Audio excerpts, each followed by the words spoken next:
All right. So I just got done editing and compiling all the clips of the interviews from the weekend, and I think it went okay. Uh, there's a little glitch with one of the videos, the interview with Jimmy Berry from Florida. For some reason, the video stops at some point. Um, it comes back on. Just bear with it. So if you're watching it and the video stops and it gets blurry, it's not you. It's me. I don't know what I'm doing. We're figuring this out as we go. But this is my first time not doing it from my basement. So like I said, I think it worked. Some of the stuff was on Facebook, live streamed. Some of it didn't work. So this is a compilation of everything together that was recorded. Hope you enjoy. Do me a favor, if you like this and it resonates with you, do me a favor, share it, like it. I don't say that from like a conceited way. I'm not being an a-hole, but I think because I don't have 1 million followers that the content necessarily doesn't get distributed via the algorithm the way it should. And that is what it is. I've never been in this for the fame and the glory, but if you share it, maybe it'll reach more people so we can defeat the algorithm. Big thanks again to Sean, the Ellis Foundation, everybody for putting on the weekend. It was great. I had a great time, and hope you guys enjoy. Later. Hey, we're live. It's the Eastside Fireman's Chat. Got with me tonight, Rob Ramirez, not local, first-time guest from Florida. What's going on, man? Yeah, thanks for having me on, brother. Oh, this sounds awesome on the headset, dude. Yeah, it does, right? Here we go. Yeah, honored to be up here. Thanks for having me on the show, brother. Thanks. Appreciate you. Let me adjust this camera for a second. There you go. That's better. So real quick, background on you. What got you into the fire service? When did you start? First generation fireman, first generation American. Parents migrated to the country back in the 60s. Had no family influence. I got on the job because of a friend's dad. I've been in the business now. This is starting October 2nd, is my 25th year. I work out of South Florida, born and raised in Miami. Did most of my career in the Broward County area, Fort Lauderdale, just north of Miami. And I'm currently a division chief of training and safety in Palm Beach County in the Newtown Jupiter Fire Department. Actually starting a fire department from scratch. Yeah, so my buddy Dan, who we talked about a second ago, where were you before? I was in Margate, which is a Fort Lauderdale area, just north of Miami. Okay. And so Jupiter's a new gig. Yeah. So I was working 40 minutes north of Miami my entire career for 23 and a half years. And then now I'm 40 minutes north of Fort Lauderdale. So new career, new job, new stuff, new position. And I'm doing something that doesn't get to be done often in our area, which is start a brand new fire service in a major metropolitan community. What existed there before? They were being serviced by the county for the last 60 years plus. And for reasons that I had nothing to do with, politicians, bean counters, said, hey, we're going to do our own fire department. And they hired a staff of chiefs to do it. I was fortunate enough to be one of the 6 guys they hired. That's sick. And said, hey, here it is. No script, clean plate, do whatever you want. And we've been doing that for the last 16 months. October 1 of this year, we run our first call. Wow. So what did you do?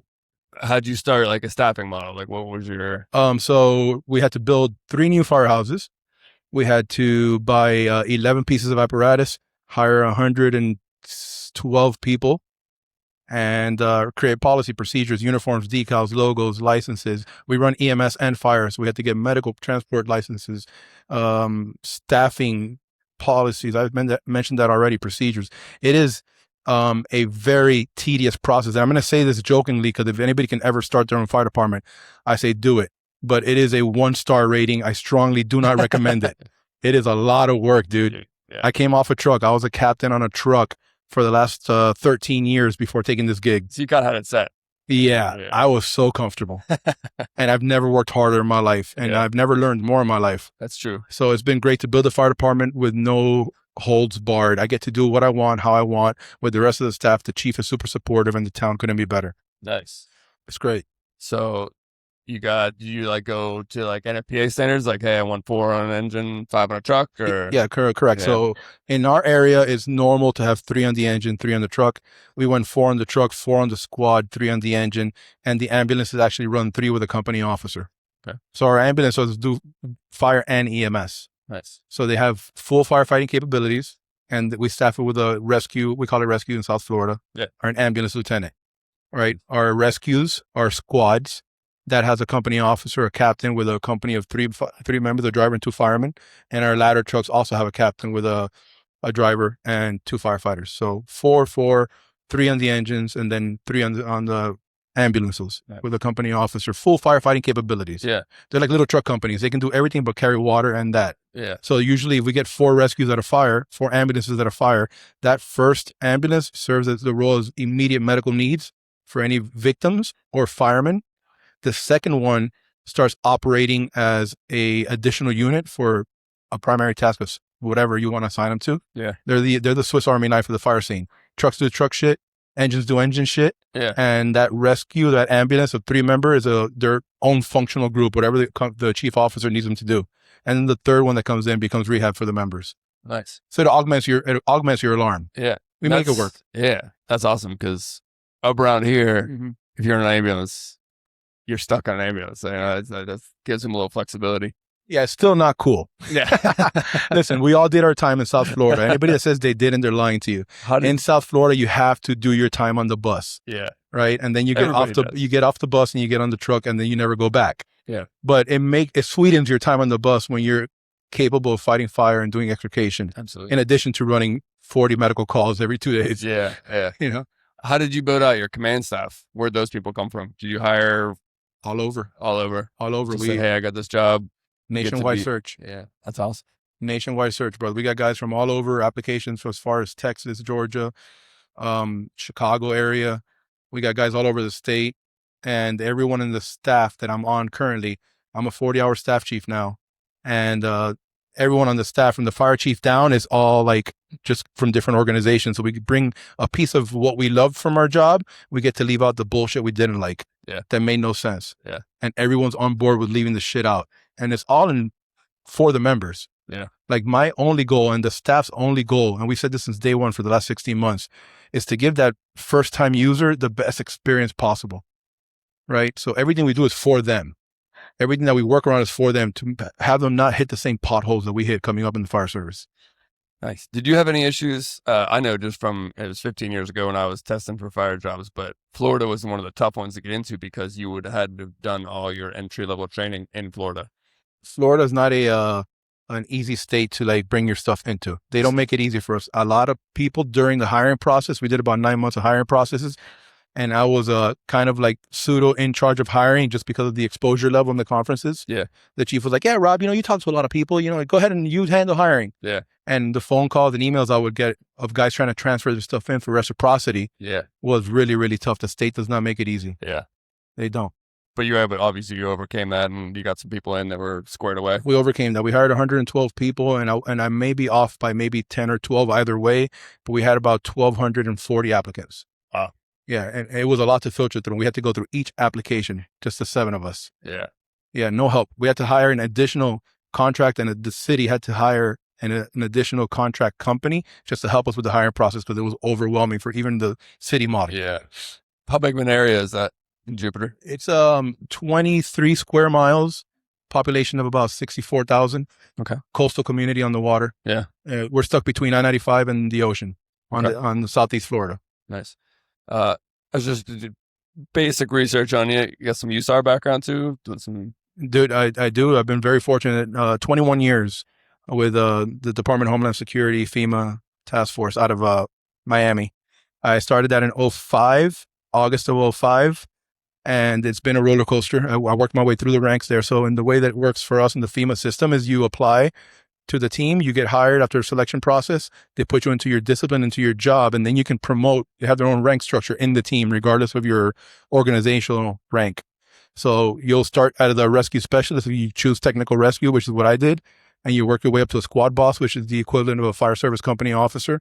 And then eventually the next rank up is going to be a rescue team manager, which is where I'm currently at now, where when we deploy, I'm in charge of 6 squad bosses and 6 rescue specialists assigned to each unit. So roughly about 36 dudes.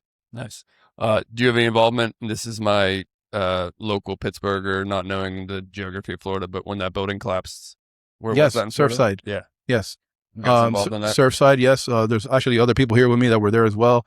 It was a 28-day deployment at home.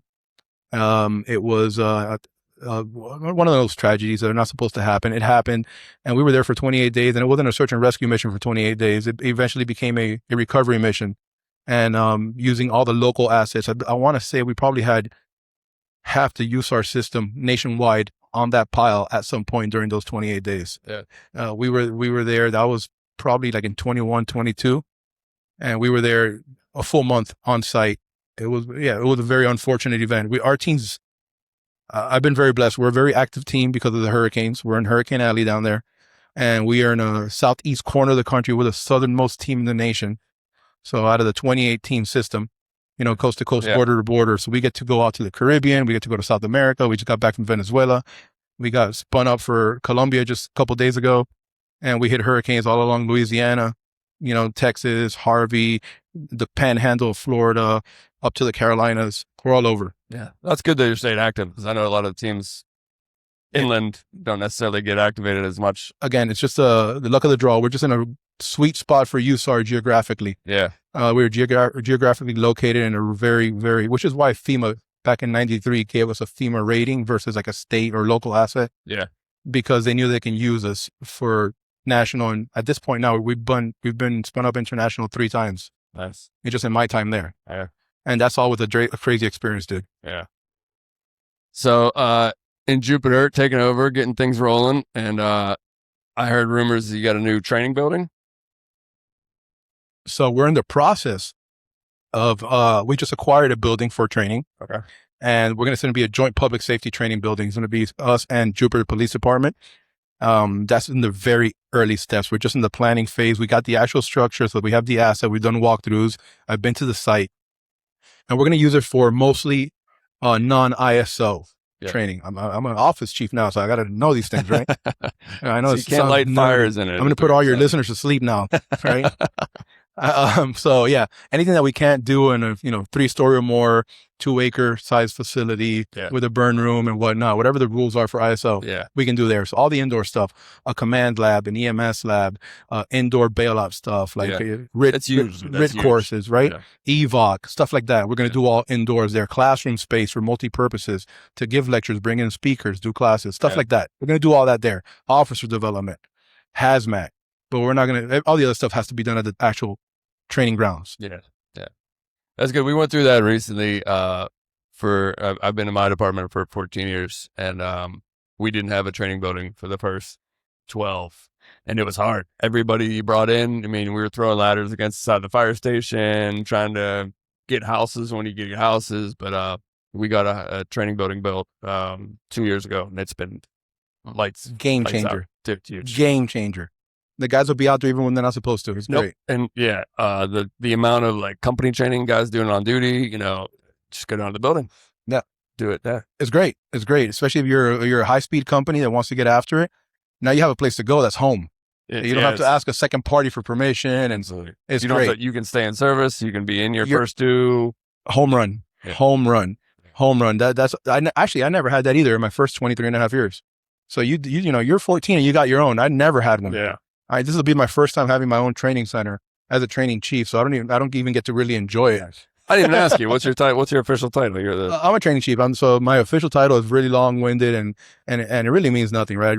It doesn't. But I'm the division chief of training and training safety and wellness. All right, that's my job, wellness, which covers all the mental health components and absolutely stuff like that. Yep. So I'm involved in a little bit of everything, and right now, I'd be lying to you to your face if I told you that I didn't also do logistics, EMS, administration, you name it, because we're all multitasking, cross-pollinating across the divisions. Because you got 7 dudes for 15 months trying to build a fire department from behind a keyboard. So everyone helps each other out. It's a great team of people. Yeah. Where'd you guys get apparatus? Did you buy everything new, or did you source stuff used? Brand new. Everything. Brand new. So these guys were high speed. I got hired 15 months ago, so April of 25. This whole thing went down in 23. And they were forward thinking enough to actually in 23 put a purchase order for all these trucks, which was cool and not cool because none of us got a say in what we wanted on the truck. Yeah. And you know how firemen are, right? And I'm still a fireman. My mind is a 13-year captain. Yeah. Right. So when I first saw the trucks, I wasn't blown away by it. These things need some work. Yeah. But we have brand new trucks and we've got to build them out as much as possible and stock them the way we wanted, set them up the way we wanted them. So it was a home run. The town did an amazing job. But firemen are spoiled. We want our trucks customed out, and we want all the bells and whistles where we want the bells and whistles. Yes. You know how it is. That's cool, man. That's awesome.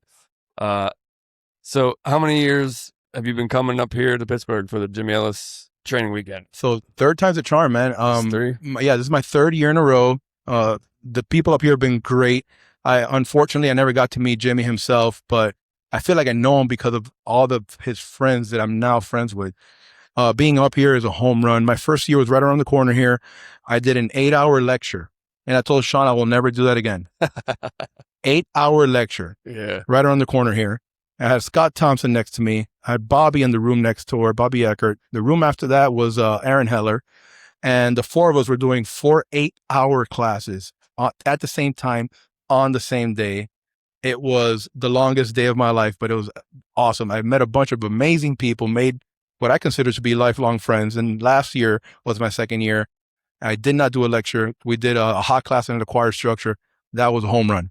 Home run. We had a blast. A one-day class sold out, and the building was amazing. The students had a blast. I had a blast. And then this year, I'm doing a lecture tomorrow at 1:30-ish. According to Sean, he emphasized on the ish.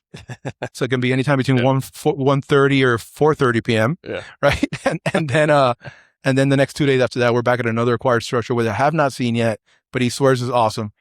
And to do a 2-day hot class. So I'm excited, dude. This conference is a home run. It is. So you didn't meet Jimmy. I did. He was a huge mentor of mine growing up, and that's why I feel honored. Tell me about him. I want to hear more. I love Jimmy's stories. Yeah, dude, he's solid. So unlike where you started, Western Pennsylvania in general is like a lot of volunteers. Right. So I started as a volunteer in 2004. Mm-hmm. And when I started, Jimmy was like newly-ish in the city. He was a newer instructor.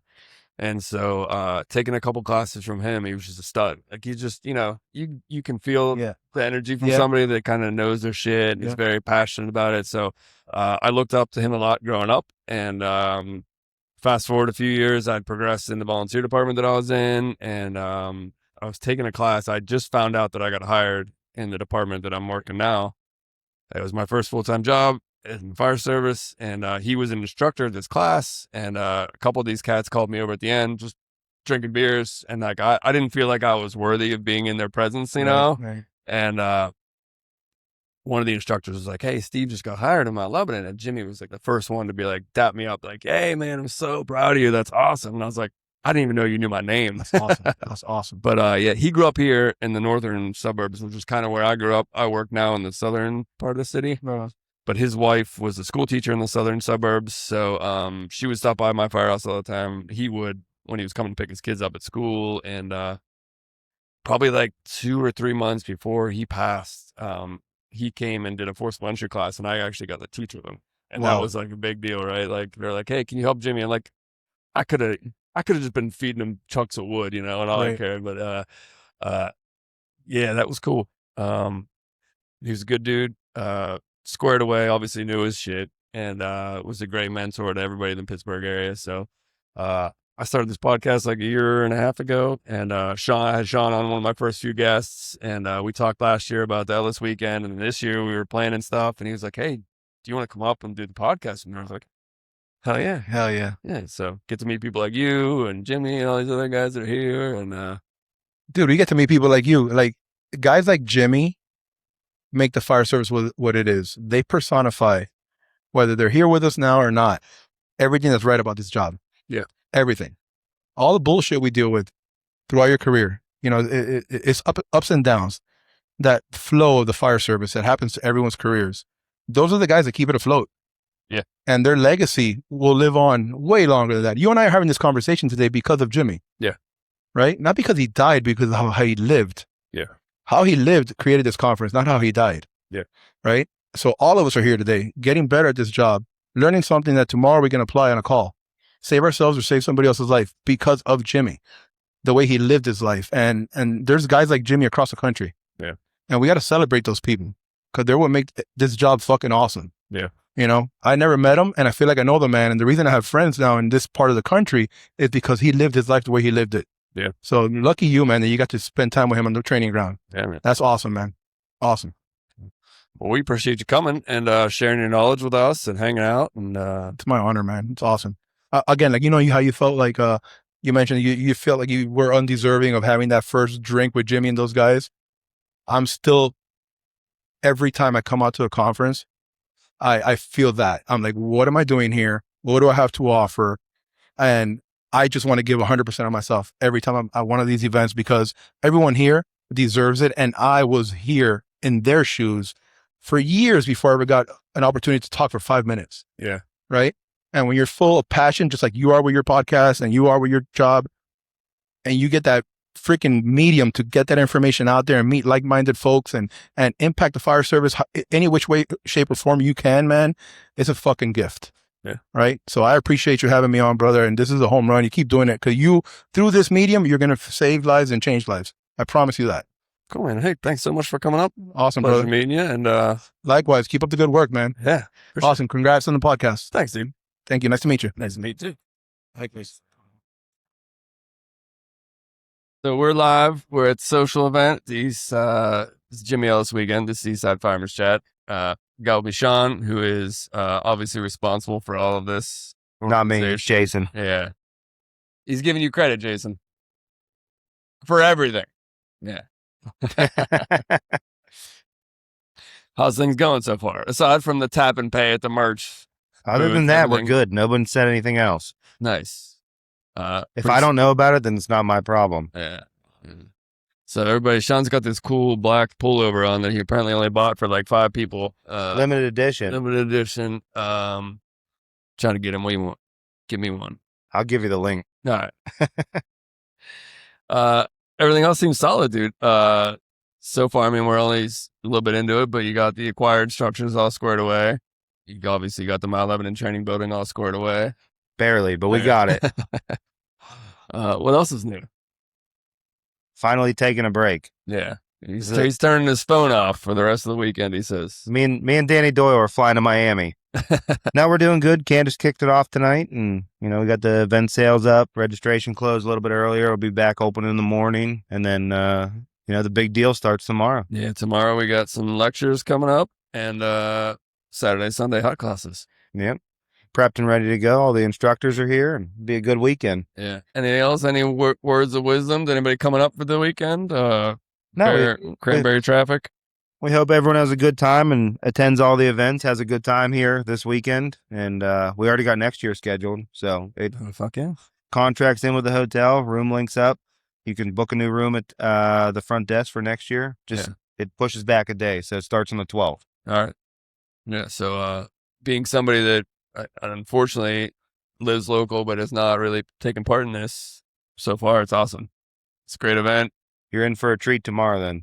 Some big names. It's cool. It's awesome. I give you all a lot of credit, man. Just the organization of it all, getting all things squared away. Food for all these schmucks. The merch stand is unreal.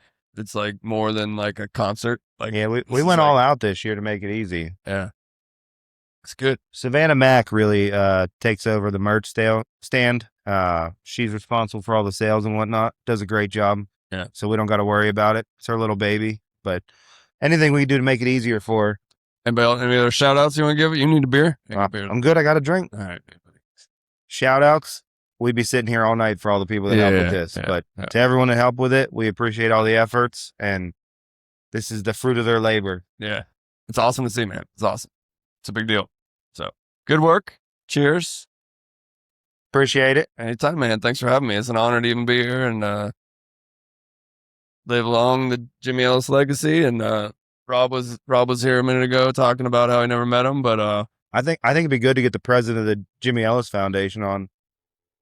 You come on the camera here. I'm gonna step off. We're introducing Jason Seyfried, the president of the Jimmy Ellis Foundation. It's the beauty of a live stream. You just get random people walking by.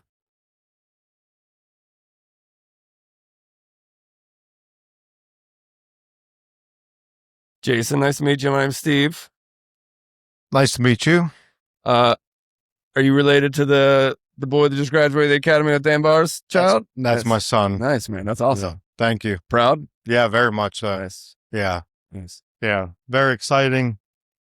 Seeing him grow up in this field. And For those watching, they just did the 50-50. So if you heard yelling in the background, it's just a bunch of drunk Ginzers probably won $50. and I'm not yelling, so it's not me as the winner. Yeah. So I don't know you at all. Just met you 2 seconds ago when Sean handed you the microphone. You obviously grew up around here? I did. I grew up in Cranberry, but I've lived in Mars, Adams, for the last 26 years. Nice. Yeah. Friend of Jimmy's? Friend of Jimmy's. My connection with Jimmy was I joined the volunteer service back in 2000, and Jimmy was at that time lieutenant for the city of Pittsburgh, but he was like our go-to person for training. Yeah. So I joined, got to know Jimmy pretty well. For the last about 7 years of Jimmy's life, he was my vice president. I'm the president of the Adams Area Fire District. Okay. So he was basically my right-hand person. So I got pretty close with Jimmy through that time. Yeah. Yeah. So fast forward now, you're the president of the foundation. Correct. So what does that entail? Honestly, Sean handles everything. Yeah. I mean, without Sean doing this, it wouldn't be what it is. The way the whole thing evolved, it wasn't even about this, but it turned into this. Yeah. I think everybody felt lost without Jimmy, and we're like, we got to keep his legacy of training and teaching alive. So I started the organization and pulled in friends, and it started as, hey, what we'll do is we'll help fund firefighters who can't fund to take training themselves. Okay. Or if they're at a department that just doesn't have that funding. Yeah. At that time, Sean was trying to get the Butler County Fire Chiefs summer training weekend to get a little bit bigger.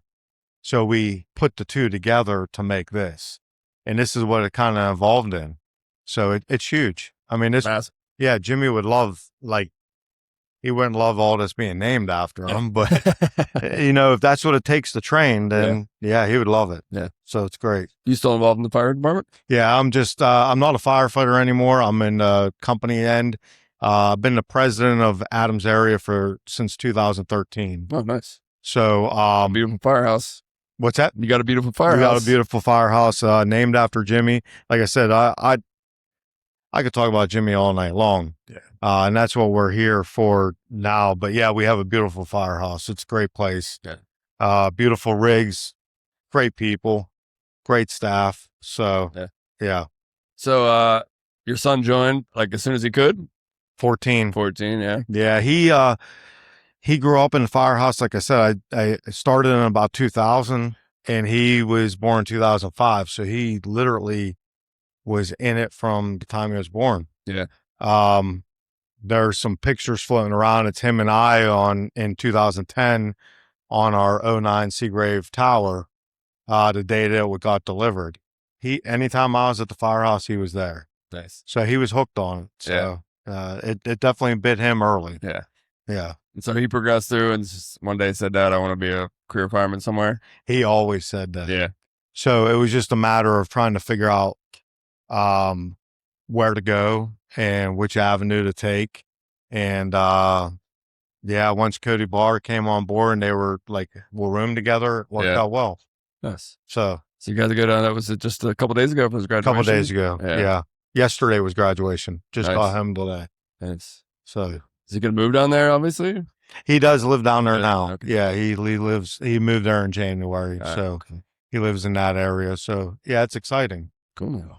Things travel fast, time flies by. Yeah. So it's great. Cool. Hey. Yeah. Thank you very much for taking the time to chat. Yeah. Thank you. Anytime, dude.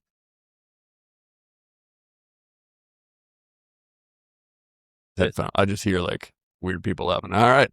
We're trying this again. Today is Friday, right? Yep, Friday. It's live. Hopefully the internet connection works better. I apologize for yesterday. It was kind of glitchy, but I got with me today another Floridian. Jimmy, how's it going? Good. How you doing? Good. Good morning. Good morning. Got a good rest last night? Yeah, it was good. Yeah. Good travel day. And up here in Butler, well, we're in Cranberry right now, right? Technically, Yeah. This is cool. Really good conference. A lot of good people. How many years have you been coming here? This is our 4th year. Fourth. Yeah. Right. So usually we do Can Confidence. And this year they had asked us to do a different one, so we're doing some forcible entry, live fire. Yes. Just for the people listening, what's the company you're working for? Like professionally? Well, the training company that you're training representing. company is Ven Enter Search. Yeah. So we're out of Orlando, Florida. We have cadre all over the United States, and our popular class is Can Confidence. Nice. Yeah. So you work in Orlando? Yes, I work for Orange County Fire Department, which is the 3rd largest department in the state, behind Jacksonville and Miami. Nice. Yeah, it's pretty good. You've been there a while, right? Yeah, 25 years. Ooh. Yeah, long time. Yeah. You guys got retirement? We do. Yeah, we have, you can do 25 years, and then you can leave at 75%, or you can go into the drop. You can do 30 years, whatever. It's kind of flexible. Yeah. Yeah. So I don't know what I'm going to do. I tend to figure out. Most people from here, when they retire, they go to Florida. So Oh, yeah. I might leave Florida. It's really hot. I think Yeah. it's like 200 degrees there right now with like 1,000,000% humidity. yeah, Yeah, it's Yeah. pretty bad. yeah, we bitch about it when it's like 90s here. Yeah. Well, it sucks. So taking back, just for people that don't know you, how'd you get into the fire service? My uncle's a fireman up in New Jersey, Okay. and I thought that was a really cool profession. Watching backdraft, as cliche as that sounds, thought that was really cool. And then, always want to be a Ghostbuster, but you can't do that in real life. So the next coolest thing, riding around with a truck with lights on it and shooting stuff and breaking things, was being a fireman. So I was like, yeah, it's pretty awesome. So I think I got hired when I was 18. Nice. Yeah, right out of high school. Had my son, and then started my career in a really, really busy firehouse on a tower ladder, and just worked my way through that. And here we are 25 years later. Yeah. Yeah. It's pretty cool. So at what point did you realize you wanted to teach and instruct? And I had always been really big into like spreading the craft, and at first when I first got on the truck company, I was just trying to absorb everything and be a student of the job. And as I went on, maybe like 10 years, I got promoted to lieutenant in 2009, and then I was like, I'd like to like give back and kind of like help the newer truck guys come up that way, So I started teaching in our department, our special operations division, and then I had met Eric a few times before, and we started talking and collabing about stuff, and then I kind of took off with him around 2014, 2015. Yeah. And then Ven Enter Search, we used to be just a website, just where guys would go in there and it was throw like articles. And, articles. It was started by a couple guys from Orlando and Winter Park. And they would put, like, what do you have in your bag, or, just little tips and tricks. And then all of a sudden the Can Confidence came out, and then it turned into a class, and then it's, just exploded. So it's really cool. We're in a different city every month pretty much now. Yeah, I was going to ask how much you're traveling. Yeah, it's a lot. I'd say, it's probably a different city every month for probably 9 months of the year. Yeah. It's a lot. Yeah. I always have to thank my wife for letting me do my little hobby. She's very supportive of that. Yeah. Otherwise, like I got all this money set into all this stupid shit. My wife's yeah. gotta have the supportive wife. So one son, any other kids? I have a son and a daughter. She's in college right now playing Oh. volleyball. Nice. And my son's just got out of the military. He's up in North Carolina. Oh, nice. It's pretty cool. So we're empty nesters. So we're dating again. That's awesome.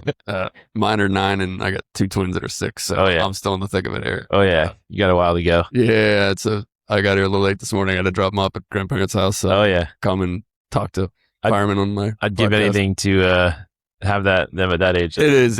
It's I think about it a lot. Like, as frustrating as it can be, I'm just Yeah. like, enjoy it now, 'cause Oh, yeah. it's not gonna last forever. And No, so, it goes fast. yeah. But I will say, like, hanging out with the younger firemen and teaching and stuff like that, you're still kind of babysitting anyway. So yeah, but it's fun. So you stayed your whole career in Florida. Yes. Yeah. So I was talking to Rob earlier, just through my search like 15 years ago when I was looking at Yeah. career jobs. Florida is the tough one to get into Oh, yeah. because they know reciprocity. No. Or, Yeah. You're pretty much, which is like, it can be good and bad. I feel like most departments, like big cities that people want to go to, like you get hired with them, and then you go through their process, you go through their academy, learn how to be a fireman under their wing. and then you're on the job, right? Where down in Florida, you go to an academy and then you have a cert and then you can apply like anywhere in the state. Yeah. So I don't think they're changing that. Our department actually puts on its own fire academy, and is state certified. So like if you get hired with Orange County, you can go through, they'll put you through the like standards, then orientation, and then you're on the job. You know, it's getting a little different. But yeah, it's definitely hard there's no reciprocity there. Yeah. So you said you have a cadre from all over the country. I met your one buddy from Casper. Yeah, Chandler. Yeah. Anybody else from random parts? We have 2 guys from Idaho, Ben Rosenbaum and Steven Tyler. And then we have a guy from Fairfax. He just got here this morning. Yeah, he's a cool dude. Yeah. And then we have a lot of guys spread out through the Orlando area. Nice. Yeah. So traveling around, teaching, getting to see all these little different departments. Anybody doing something that's like, wow, that fucking works. Like, that's cool. Like whether it's trick, widget, staffing, anything that you've seen in your travels that's like is kind of interesting to you. That's like department wise, like you and I talked about last night about 2472. Yeah, and I think that would be like, to me, that's always impressive, especially being in a really busy department. Like, I think you and I, you're gonna send me some stuff, but I'd like to really like implement that in our department. Just see how the change of pace would be. I mean, we have 1,800 members, so it would be easy to make another shift. Yeah. But definitely, for the well-being of the members, and I don't know, that's something I've always looked into. Yeah. And then little things. I'm a buff. I've never worked a day in my job or day in my life yet. So like seeing like how people keep their tools or like their rig set up and stuff like that is always really impressive to me, because every place we go to, we either go to a baseball game or we go on a hike or we do something cool as a group, but we also buff, the local firehouse. So we check out their digs. So it's pretty neat. You said you're going to the Pirate game tonight? Yeah. Well, Red Sox game. Yeah. Unfortunately, there's really not a city house close to the stadium. Yeah, I know. To stop in at, but yeah, we went to the one, we stayed in the old neighborhood to the north of the city. North side, a couple of years ago. And it's like a single engine company. Yeah. I can't remember the number, but we stopped in there. They were always gone. So we didn't get a chance to buff too much. But. So it's weird up here too. The EMS is totally separate from fire. Yeah. That's cool. Yeah. Not down in Florida. EMS is our bread and butter. Yeah. Sad to say. Well, not sad to say, but it is what it is. We do run a lot. Yeah. And refresh my memory, I think you told me last night you guys are all paramedics, right? Yeah, we're fully, like, I would say 90% of our members are paramedics. Yeah. And that's out of 1,800 people. Wow. Yeah, it's a lot. Is that like, when you go through the academy, is there pay incentive and stuff to get paramedic? Yeah, you get a little bit of it. You get a lot of an increase, being between EMT and medic. I can't remember the number of what it comes out to yearly, but it is a higher incentive. Yeah. And there's obviously the ALS suppression pieces, but do you guys run transport? We do. Yeah. All right. So we call them down in Orange County, and an ambulance is what we call a rescue. Yeah. Rob was trying to fill me in on lingo last night. Yeah. And then he was telling me his little department that he's creating, the rescues are also like firemen. Yeah. Yeah. We have that too. Yeah. All right. So we have rescues that are staffed. We call them medic units. And that'll be some civilian paramedic, and then usually an overtime firefighter. So they're really not into the fire duty. Yeah. But they will go to a fire call and act as like, transport for us. And then we have the rescues, which are 2 firefighters. So they can team up with the truck company, if we get a job, and then, but they're transport as well. So at our house, we have 2 ambulances or 2 rescues because it's so busy. So the chances of them catching something first due is kind of slim, because they're doing about 15 transports a day, each of them. Yeah. So, but then we have engine companies, and then tower ladders. We have straight stick ladders, but everything has a paramedic on it. Yeah, at least one. Yeah. That's cool. So, what do you think? Have you been around much of Western Pennsylvania outside of? No, not this. This is like as far as I've gone west in Pennsylvania. Yeah, I think Butler and Cranberry, and then Pittsburgh. Yeah, that's about it. I mean, we've only really been east. I was trying to do a Gettysburg trip this year, but Robertson was talking about going. Oh yeah, catch a ride with him. He's going someday. He said it's 3 hours. He mapped it out, but he Yeah. He had some drinks in him last night. Oh, I yeah. don't know if he's still making that trip or not, but Yeah. it's cool to see if you ever go there. It's awesome. Yeah. That's on my bucket list. Yeah. Yeah. Well, cool, man. I appreciate you stopping by. And any words of wisdom for anybody listening? Any I don't know, closing thoughts? Yeah. Just say, keep training, keep reading, keep buffing the job, be into the job, and never think that you've mastered anything. I'm been here 25 years. I'm still perfecting my search. Yeah. And I think it's important that, we pass that on to the newer members as this generation changes, to keep them into the job and to keep the sanctity and tradition and respect of what the job is.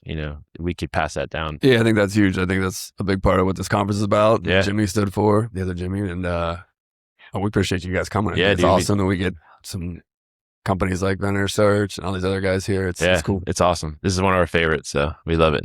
Yeah, man, keep coming back. It's a good time. For sure. Give you a break from the heat. Yeah, it's a little warm out there right now. It's humid today. All right, dude, I appreciate it very much. Yeah, thank you. Anytime, dude. Thank you very much.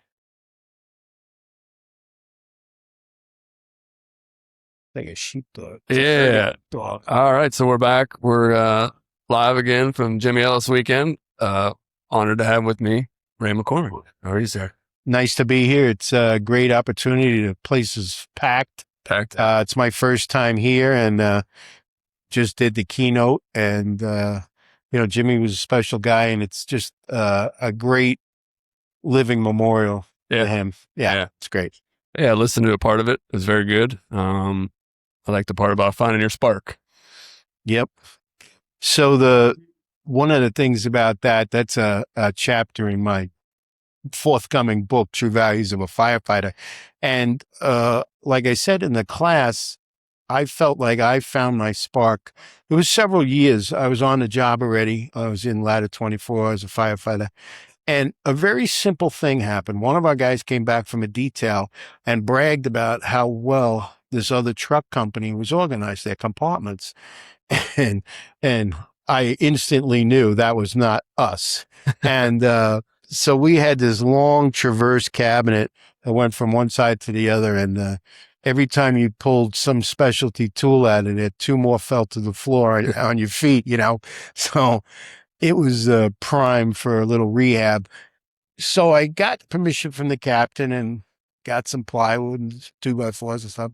And I built a 4-part shelf in there, both sides, and tried to organize not as much debris.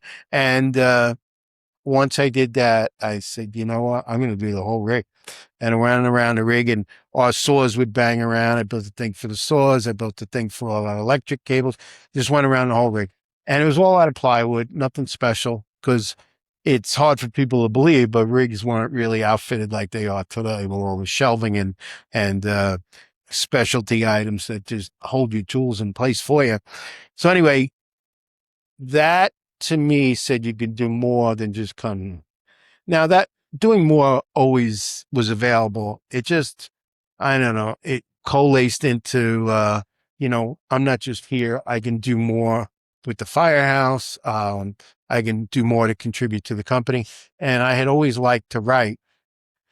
And I had Deputy Chief Vincent Dunn in the firehouse. Now, I'm not sure what point he came in during my career there, but he was a big influence, and I had written this whole big thing, and he kind of whittled it down for me, and it became the first truck company column in Fire Engineering Magazine, and then I did a second one. But the spark was that simple realization that our rig was not as good as somebody else's, and we needed to up our game. Yeah. And I didn't have any special carpentry skills at all. And, but I was willing to do it without any assistance. I did get help, but I didn't necessarily seek it out. And I think that's also an important part. Yeah, You may determination. you may not get support from people you work with for whatever it is that you have discovered about yourself. And I believe that the fire service holds a spark for everyone. I said it in 2009 in my keynote, and I firmly believe that. And there's a obviously a chapter on that, and I believe in it. And I think whether it be you want to be a fire marshal, you want to be an investigator, you want to be a chief, whatever it is you want to be, there's something there to help propel you. Yeah. Excellent. So what year did you retire? 2020. Yeah. COVID put me out of a job. Yeah. I was working at the fire academy, and it was a Thursday. We were done for the week. We worked 4 days, 4 10-hour days. And so, figure I'll be back on Monday. And I get a phone call on Saturday. Hey, place is shutting down. You're going to work from home. You're going to do your stuff from home. And then I had already put in for retirement, basically. And Yeah. I was like, all right, this is it. Yeah. This is the end. Yeah. So, pretty awesome career you had. I know it's probably hard to whittle it down, but any one moment that was like your fondest? Well, no, I don't know if I could whittle it down that sharp, but a lot of things that you maybe didn't think were all that special became special. The rope rescue, of course, was something that there was no social media at that point. I remember I worked the second day, I worked the next day, and, it was on the nightly news and everything. And I remember one of the guys coming in, he said, Ray made a rope, Ray was involved in a rope. What happened? They didn't know, and then it became so iconic. That was the part that was like really not expected, but it was a great moment. And it was probably, that was probably the biggest moment in my career, looking back. But when it happened, no, not necessarily. It was a great event, certainly. There's a lot of milestones, and I felt like I was fortunate. It could have been somebody else in my position. It just happened to be me. But there are some opportunities that come that if you have the opportunity, you grab them. Yeah. And I mentioned that in the class, and that was the engine company manual. So I challenged one of the chiefs. I said, this manual is not very good. It needs a rehab. And so he's like, all right, you want to take it on? I was like, yeah. Yeah. I said, I said, I'll be the lead and I'll pick who I want. And he's like, that's not a problem. I was like, okay. The project lasted over 2 years. Yeah. But, it's quite a manual. and it was interesting debates. It was a big deal, but I got it done and I was happy. It was the last thing I handed in to the FDNY. It was the final copy, and it was great. It was a great opportunity. And, Andy Fredericks had been involved in the first one, to be honest. And the books are updated. It's not like they don't go without being amended, but a wholesale redo was done this time. And I'll tell you a little story. So one of the fellas on the group that I was with, Matt, I originally envisioned the book as fixing mistakes and stuff like that. And Matt said, why don't we do like a chapter book? And I thought about it for a while, and I was like, oh man, that's a great idea. And that was like the linchpin to building the thing, was that one sentence of who saying, let's make it a chapter book. So we had like the apparatus, the engine officer, the back step. So these are all separate things that were assigned to the other writers. And, we collaborated on all of this stuff, but you never know where the good idea is going to come from, and to me, that was the thing that put us on the right track. And, I'll always be thankful for that. And, I had some other fellas that I had picked, besides the people that came on, that couldn't come on for other reasons. And they were regretful, but they couldn't. But I had a good, I had a deep bench, as Frank Lieb likes to say. I had a deep bench to pick from. So, we put it all together and it worked out nice. Yeah. So retirement now, most guys who retire from the fire service find themselves busier. Still traveling a lot. Obviously you're here. Yeah. Well, I mean, I don't know if you could be busier as retired because there's no scheduled work to go to, but I do try and keep busy. Whether it's going to conferences or, I'm involved with a nozzle company called Hen Technologies. And so that's been very interesting. And I have some other irons in the fire, and I like to keep a lot of plates spinning at once if I can. And it's great. It's great. The fire service is still great.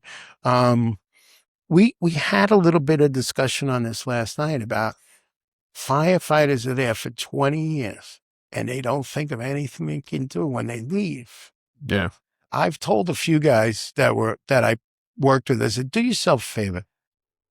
Try and get something while you're here that you can do when you leave here, whether it be in the fire service or some other related thing that you can do that you like.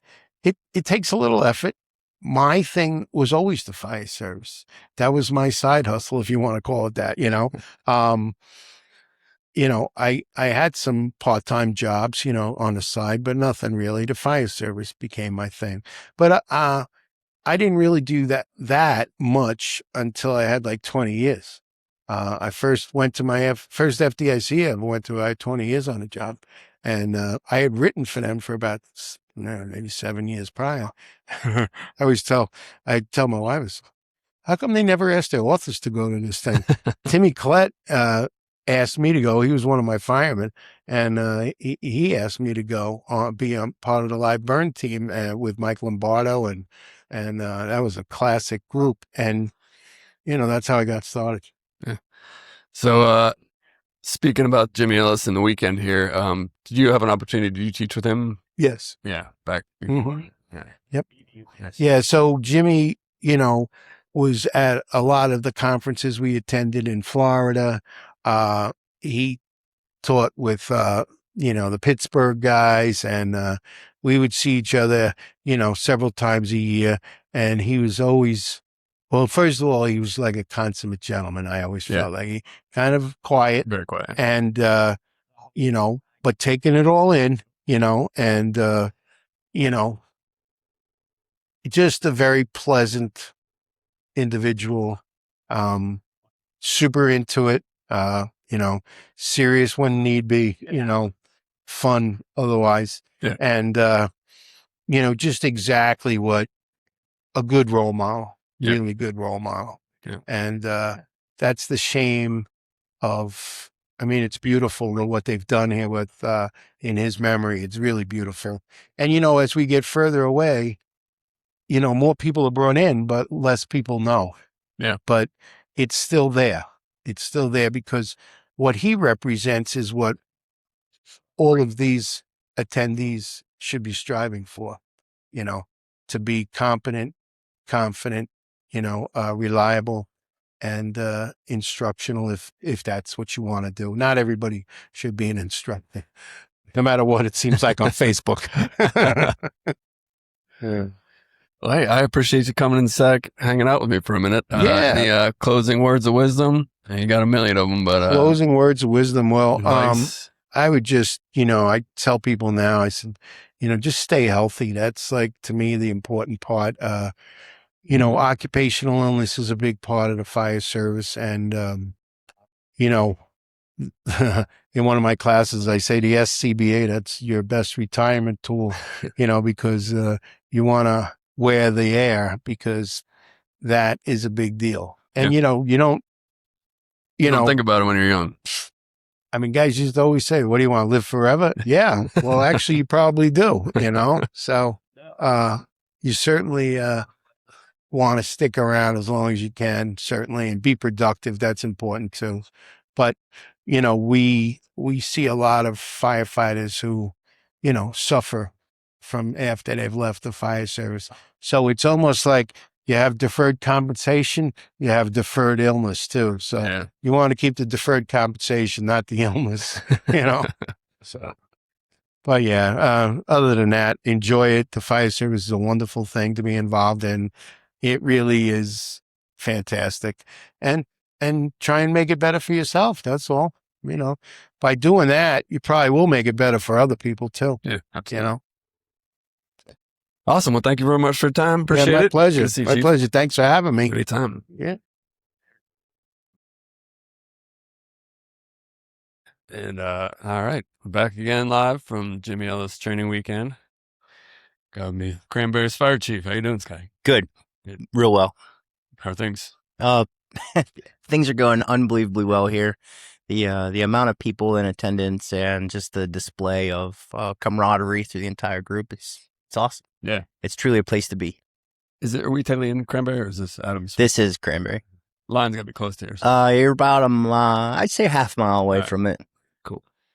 So I didn't know you growing up. We're about the same age. I'm 40. I'm 43. 43. Yep. All right. And you grew up a little bit north of here, though? I did. Just 20 minutes north, right by Seneca Valley High School. All right. And so you started there as a volunteer? Yep. I was a volunteer at the Zillionople Fire Department then and started in 1998 as a junior. Okay. Nice. And stayed there for a while. How did you wind up as the fire chief in Cranberry? Yeah. So, it's truly a really cool story. So this is a great question that you asked. The position, I always knew it was going to grow to something here in Cranberry, that there was going to be a position that opened up. And I worked for 10 years as an operational supervisor at Ross Westfield EMS. Okay. And I applied for the position when they hired their first ever career chief here in the township. I got an automatic rejection letter from them. And I was just like anyone else, like, you don't tell me no. Like, don't you don't tell me no. I will choose if I don't want it. But they told me no, and I got a piece of letter in the mail. It said, thank you, but we're not interested. And it was because I didn't have any education.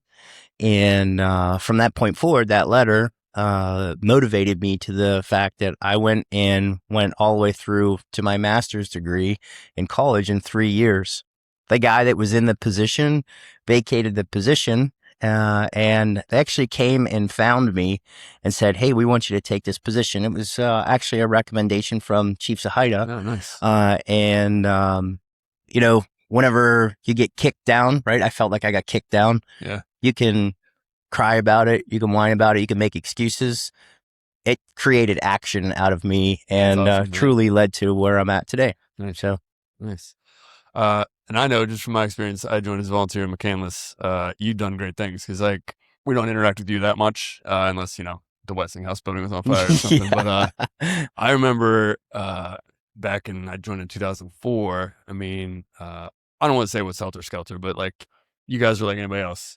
Different apparatus, different ages. I mean, you've done a great job. I mean, your trucks all look beautiful now. You've kind of revitalized the fleet. Yeah. Was that under your watch? It started just prior to me getting there. They did a large fleet consolidation, standardization, and what I really like is the standardization piece, honestly. So we have 3 fire engines, one's a reserve and 2 front lines, and all of the pumps are identical. Yeah. So you learn one, you learn them all. Yeah. We're getting there, Marlon. We're getting there. We're trying. Kurt, if you're listening, take notes. That's awesome, though. Yeah. And your call volume has gone pretty much to the roof in the past decade or so, right? I mean, yeah, it's been a steady increase. We are the busiest volunteer firehouse in Butler County. Yeah. And I'll tell you that the folks really enjoy coming here to Cranberry because they get to take some of their training, they get to take their education and get to apply it pretty regularly. We've already had 3 calls today. Last year at this event, we had 8 calls in the 8 hours. Yeah. So our staff that signed up for the event really couldn't even sit here all day long. But hey, it's what we do, right? Yeah. That's why we're here. Yeah. So it's still 100% volunteer? So yeah, it is 100% volunteer. Myself as the only career firefighter in the township, and we have several other folks that work for the Department of Fire and Emergency Services. Okay. We have an admin, we have a training coordinator, and we have a risk reduction coordinator and myself that comprise of the township staff that support the volunteer fire company. Gotcha. How do you guys work your staffing then? Like you mentioned signing up for this event. Do you use a software platform or anything, or they work shifts, or kind of explain that to me? We do. So we have a stipend staffing model, and that stipend staffing model is comprised of a 24-hour rotating day with 4 shifts. Our folks can get into our scheduling software it's Red Alert is what it's called. And through that software, they sign up and they vouch they're going to be there for that set period of time. And then they get a stipend. There's a specific pay for the weekdays, specific pay for the weekends and holidays. So it all changes a bit based off of our need. Our staffing does really well, honestly. Our stipend staffing, every month we look at statistics. We review them just like anyone else. Our Monday through Friday daylight staffing is general, or daylight and evening and overnight is usually 100% of minimum staffing. What's the minimum? It's at least one firefighter and a driver, but it's always almost always more than that. And then on the weekends, we bounce around in the high 90s. And there's a pay differential there because we saw that as a vulnerability. So we bumped up the pay associated with it. Nice. It's not a lot of money. It's just something to incentivize you to be there. We need you to be there because if you're not staffing your firehouse, we're not fixing a problem. Yeah. So nice. How many volunteers do you have? I would say right now we have 60 brigade members that actual firefighters. Nice. So and they all have to be firefighter 1 to qualify. Is there do they have to live in Cranberry? They do not. You can live anywhere you want. As long as you come and meet your minimums. Yeah. That's all we care about. I don't care if you live in Florida. What's the how much do they have to do? So it's if I can recall correctly, it's 24 hours of shifts per quarter. Okay. And then also there's training. You need to make sure you're participating in training. That can either be done on shift or it can be done on Tuesday nights whenever we have our regular scheduled group trainings. Yeah. That's one thing I don't want to say we struggle with in my living. We have a traditional Monday night as our night, but do you guys get a lot of people for that? We do. We do. It's been the staple, and it's the truly organized one. But you're allowed to be there. Like, let's say you're pulling lines on a random Wednesday evening. That counts for your training. So you can do all of that while you're on shift and get your stipend. And we do get probably around 20 or so people, maybe more, 20 to 30, for a Tuesday night training event. Nice. Culture-wise, you guys seem pretty squared away. I met Jay Brooks. Yeah. He's a Dormont guy too, but he applied at Lebo and tested and came to ride along with us. And I had no idea he was a member up here. He was like, I drive all their trucks. I was like, oh, really? When'd you get that training? He's like, up there. They gave it to me. Yeah. Wow, that's cool. So he was just speaking. I mean, you guys seem squared away. I mean, guys always look professional. Shit's always clean.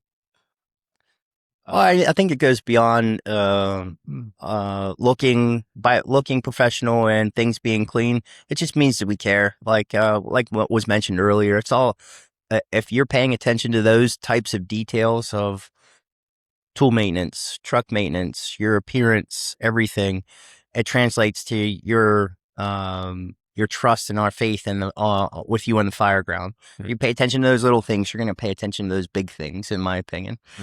We've had a big culture change at our organization over the last few years, and it honestly started with some trips to FDIC and listening to some speakers like we have here today. Yeah, and those folks really motivated me to get with the leadership group and start the cultural shift of the organization. And I'll tell you, I think we're really living it right now.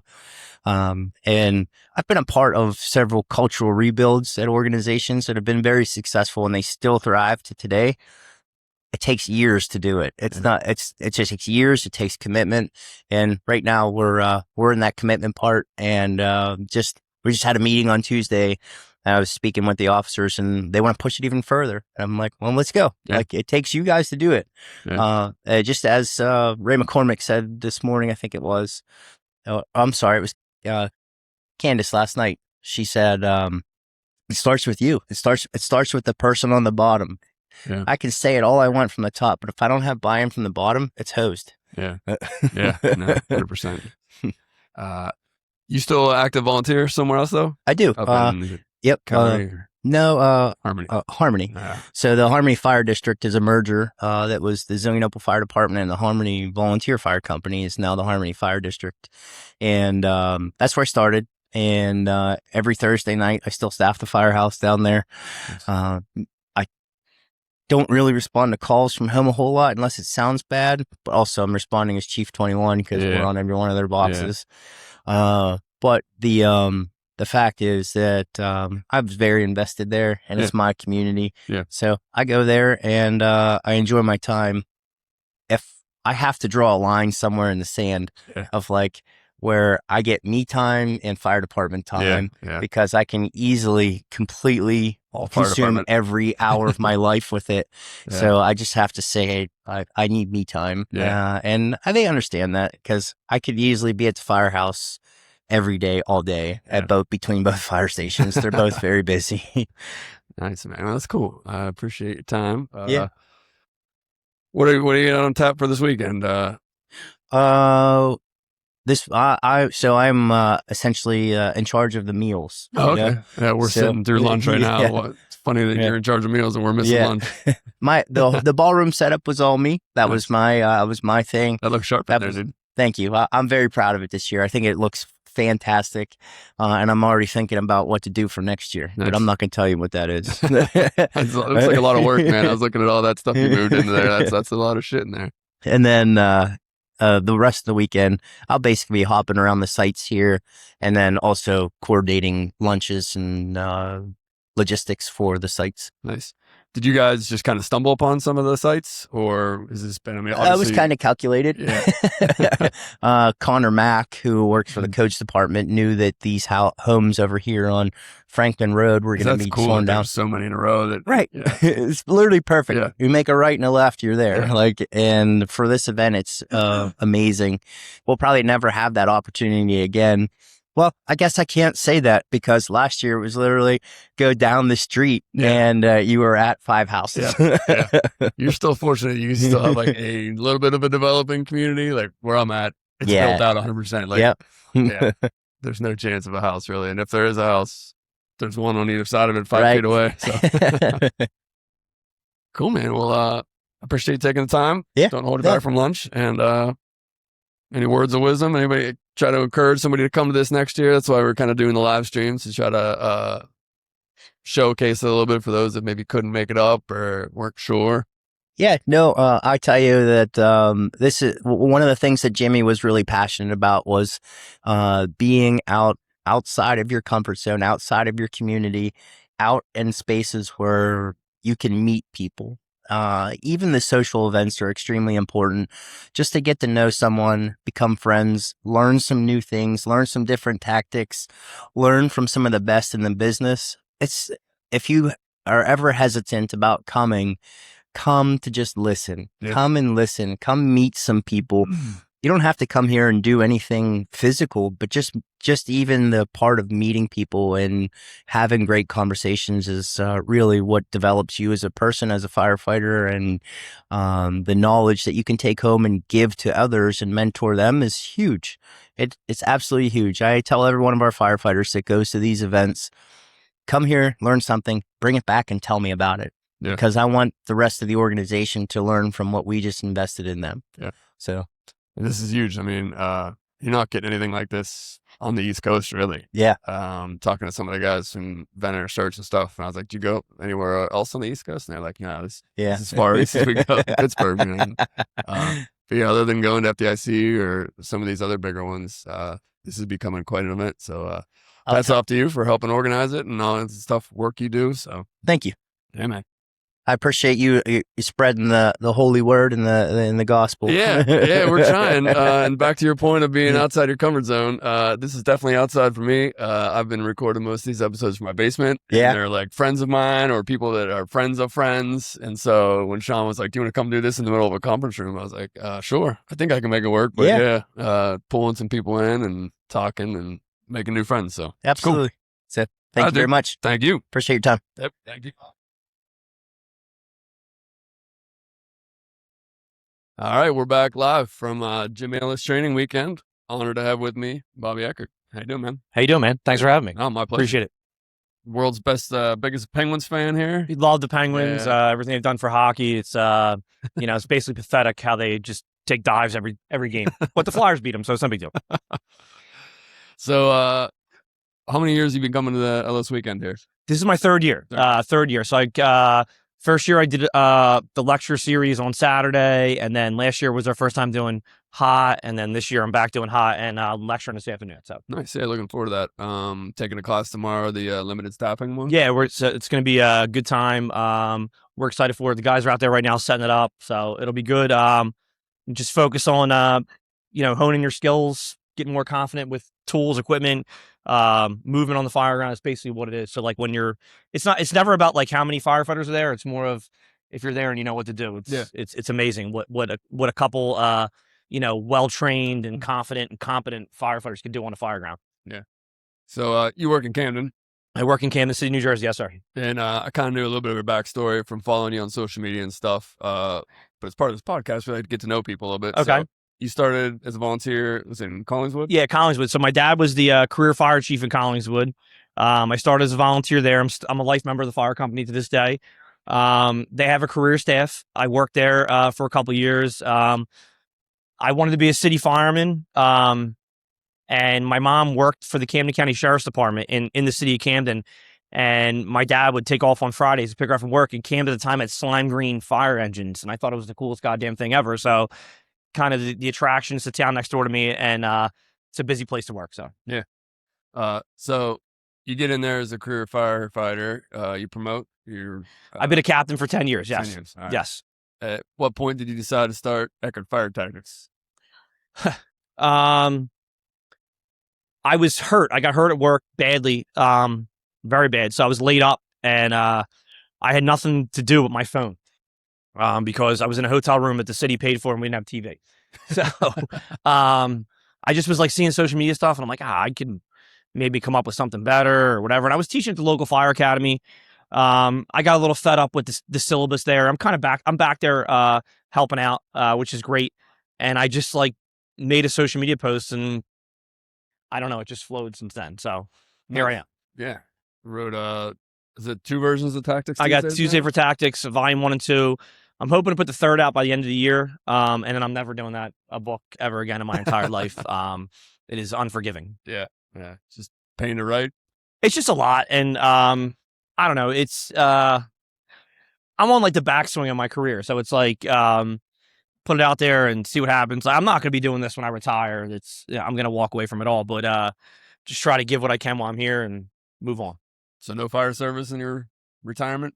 I'll probably volley somewhere, but I don't know how great of a volunteer firefighter I'll be because I'll probably only show up for house fires, and it's got to be like good notes for me to show up. So yeah, I just it's I think one of the things about the fire service that people get misconstrued is like it's not about you, it's about the fire service. So like make your impact while you're here, and then it's like a wheel, just move on and keep it going. Yeah, but you want people to move up and have the opportunities that you've had. And I've had a great career. I have no regrets. And I'm excited to see what the next chapter of my life brings. We're about 5 years from it, so I'm starting to plan for it. Excited. We'll see what happens. Nice. Hopefully the Flyers hire me. Yeah.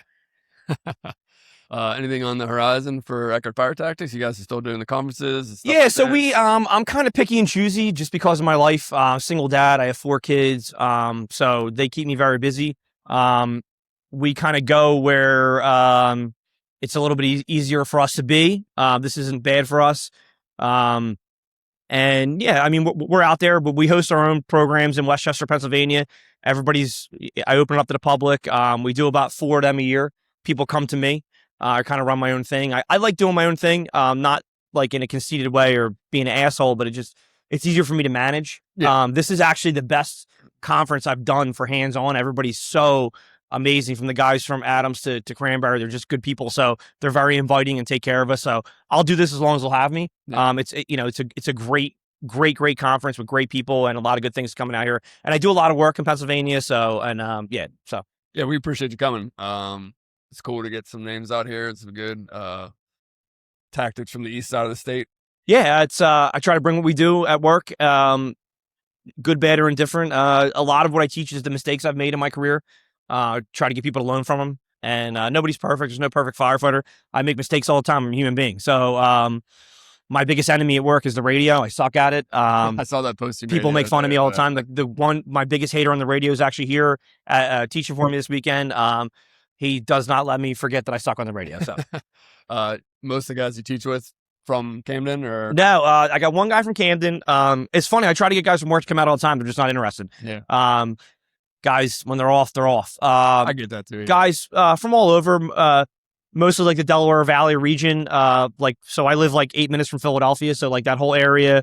I got a guy from Massachusetts. I got a guy in Florida. So I mix it in, but it's mostly local people. Yeah, that I've been friends with my entire life.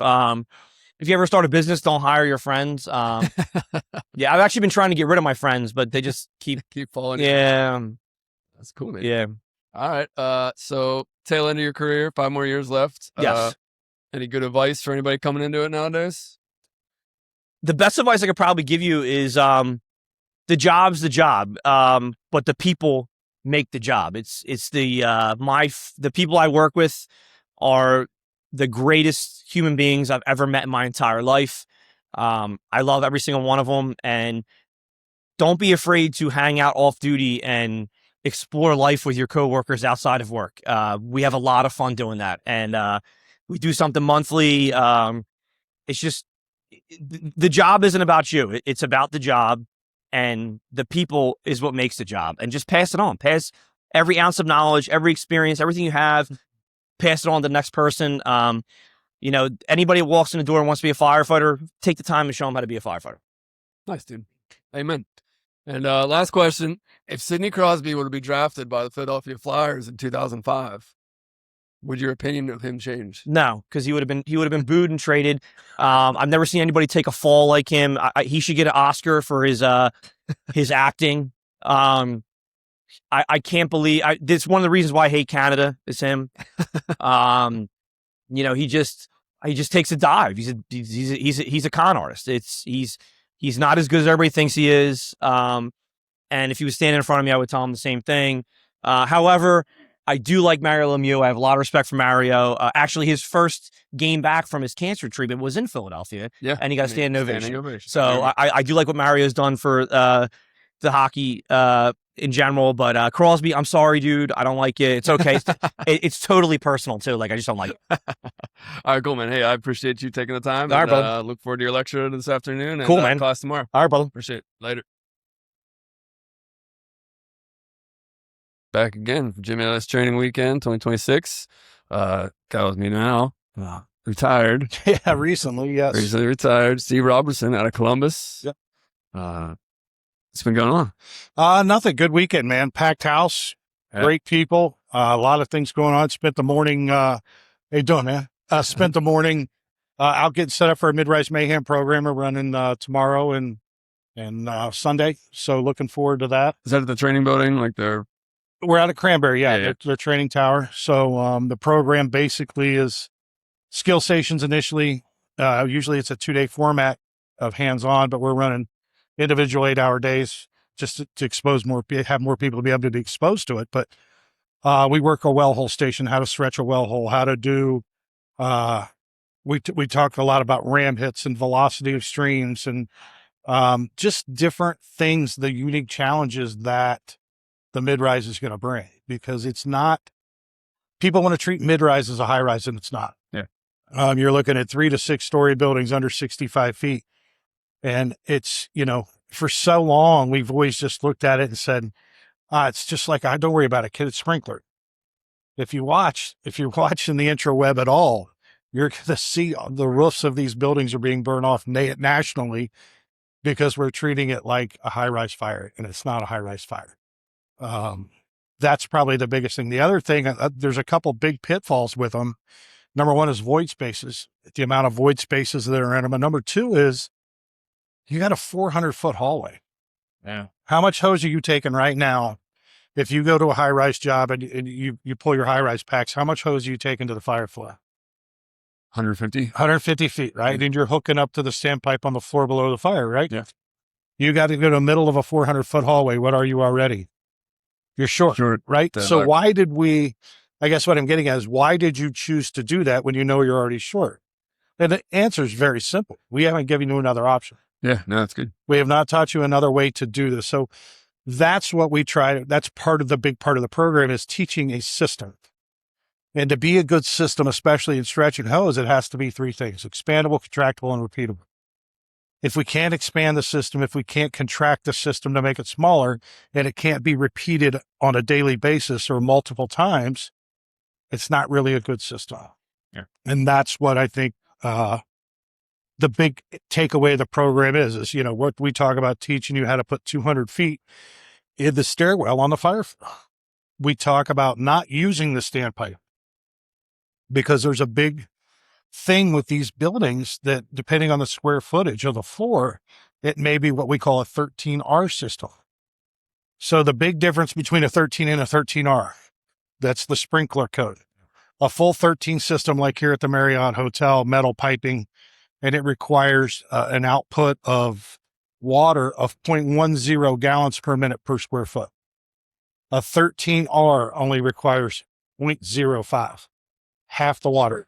And is that required to be metal piping? It does not Yeah. require metal piping. Yeah. It's PEX piping. None of the void spaces are sprinklered in these buildings if they're 13R. No, it's not good. They're designed as an escape sprinkler. They're not designed to put the fire out. So we have a false sense of security going in there. The other thing about a 13R, you'll see standpipes in them, but they're only on domestic water pressure. So whatever your domestic water is all you're going to get out of that standpipe. Yeah. They don't have fire pumps. Yeah. So there's a lot of pitfalls there that guys just assume because they see a standpipe, there's a fire pump and there's going to be water coming out and we're going to get everything we need. Nothing could be farther from the truth. So what kind of stretches are you talking for not using standpipes? So basically what we teach is this. I like it when I was at Engine 18, we had one hose load for everything. We used one load for everything we did. And it was a modified Minuteman with a couple straps on it. So with that system, we can expand it, contract it, repeat it. It was on my 200-foot 1.75-inch pre-connect off the rear, my 250-foot 1.75-inch pre-connect off the rear, my 2-inch line that has 200 feet off the rear, 100-foot bundle, 100-foot bundle, 100-foot bundle. And then I carried another 100-foot of 2.5 for my high rise in the same format. So think about all the paramedics and guys out there, gals that are on the medic. They're on the medic all the time. They're doing this all the time. Well, then most trucks have 4 or 5 different loads. Yeah. Now I get to get that person across the bay for the day. How well do you think they're going to be able to perform all 4 or 5 loads? Okay. It's not a realistic expectation. The difference is when you look at the system, it's almost like a flow chart when we teach it, because it's like think your ACLS or CPR flow chart. If you have this, here's your options. Here's plan A, plan B, plan C. If you have this, plan A, plan B, plan C. We do the same thing on the ground that we do in a mid-rise, that we do in an apartment building, that you do in a garden apartment, that you do in a high-rise. Everything's stretched the same way using the same rules. And at the end of the day, you just become a lot more efficient. Yeah. And the efficiency is the key here, because if you look at the rescue survey, when we make a civilian grab between 2 minutes and 6 minutes, it's like a 69, 71% survival rate, right around in there. So as an engine company, what can we do to directly affect that? The biggest thing is get through the door. Faster. It's time. Yeah. So we had a standard at 18 of 1 minute. We try to get from the air brake through the front door in a minute, 20 seconds to stretch, 20 seconds to dress, 20 seconds to force the door. When we accomplish that, we're giving that civilian the best chance we can, right? We're giving them 5 minutes to get the fire out and get a search and remove them from the building. We're giving them every chance we can. The engine company has to be ultra efficient on the things they can control. Do you control where we park the engine?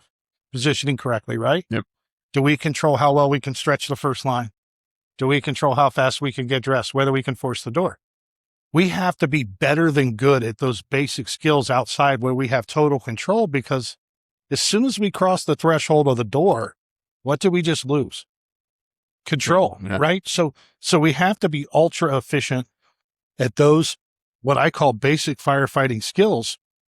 We have to perform them at a very, very high level.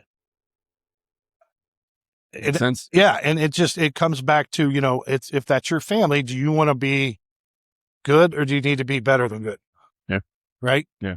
So that's kind of the overview of the program. And like I said, we enjoy teaching it because we're teaching a system. It's not just a fly-by-night thing. It's been vetted.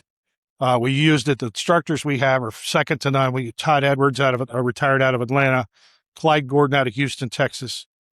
We have Jerry Herbst from Elkhart Brass that teaches with us. Andy Plofkin from Elkhart Brass that teaches with us. This weekend, we're fortunate enough to have Keith Stakes from UL and a couple of his guys. Is he here yet? Yeah, he is here. Okay. Him and JJ came in, and Tom. So, we're blessed to have those guys, the subject matter experts in this. And, I think he may try to sneak over and do a little thing and maybe talk about the study we're doing. And I'm fortunate enough to be selected on the panel for the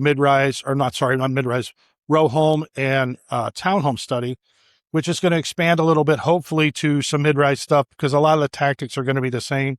It's just getting off the ground, but I think there's going to be some really good stuff that comes out of that. And I'll let him talk about that more, but I'm glad to see they're continuing with that. I mean, it's the sky's the limit. They're going to all the different building construction types now. Yeah, and that's what I'm saying is the best part about this to me isn't that. It's a matter of, okay, you have my 36 years experience. You had Clyde's 38 years. You had Todd Edwards 40 years. Jerry Hurst 42 years. You can take my word for it. I don't want you to have to take my word for it. I want you to number one, listen. Then we perform the task. But then I want the science behind what we're saying to really drive it home. Like, Steve's full of crap. Okay, Steve's full of crap. Read it here.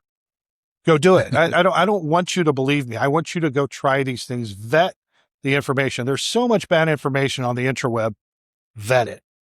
You gotta vet it. There's just some really bad stuff out there. Yeah.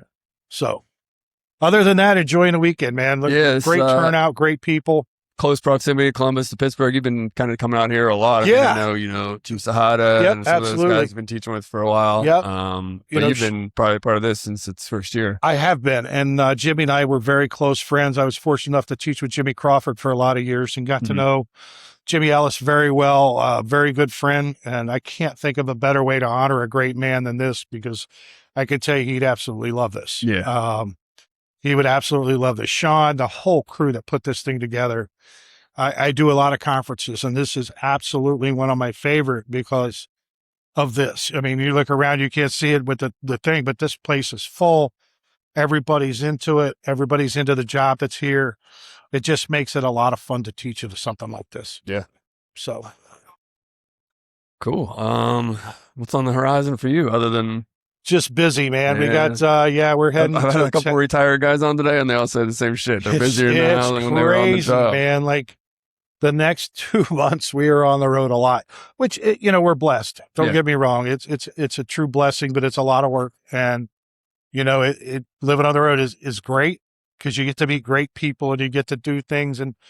But sometimes it's not always great when you're stuck at an airport for 12, 14, 16 hours when they're on a ground stoppage for a storm or whatever. So, but no, things are good. We're in Texas. We're in doing Reno, Nevada this year. We've got a lot going on. We're in Louisville at the Derby City Conference next week. Oh, wow. So yeah, we got a lot going on. We're back in Ohio, and then from Ohio, we're going. I don't know. We're busy. We've got a full slate for the rest of the year for sure. Nice. So. Wait, I much appreciate taking the time. Absolutely, man. Steve, appreciate you. Have a good one, man. Thanks, you Take too. care. Later.